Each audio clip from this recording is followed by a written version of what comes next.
Hi friends, எல்லோரும் எப்படி இருக்கீங்க? நம்ம சேனலில் என்ன பார்க்க போகிறோன்னா, பாலக்கீரை தொக்கு எப்படி செய்யுதுன்னு பார்க்க போகிறோம்.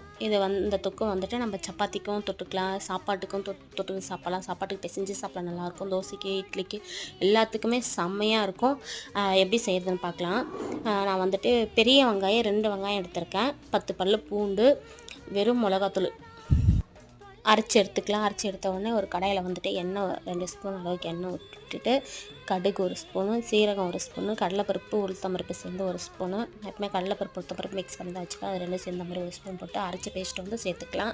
நல்லா வதக்கிட்டு நான் எந்த கீரையாக இருந்தாலும் வந்து உப்பு மஞ்சள் போட்டு ஒரு 5-10 நிமிஷம் ஊற விட்டுட்டு தான் அலசி எடுத்துகிட்டு அப்புறம் தான் நான் சேர்த்தேன். நான் நல்லா அலசி எடுத்து வச்சுருக்கேன். 1 கப்பு இருக்கும், அந்த அளவுக்கு தான் கீரை சேர்த்து நல்லா வதக்கி எடுத்துக்கலாம். அவ்வளோதான், 10 நிமிஷத்தில் ரெடி ஆகிடும். செம்ம டேஸ்ட்டாக இருக்கும். நீங்கள் ட்ரை பண்ணி பாருங்கள். வீடியோ பிடிச்சிருந்தா சப்ஸ்கிரைப் பண்ணுங்கள், லைக் பண்ணுங்கள், ஷேர்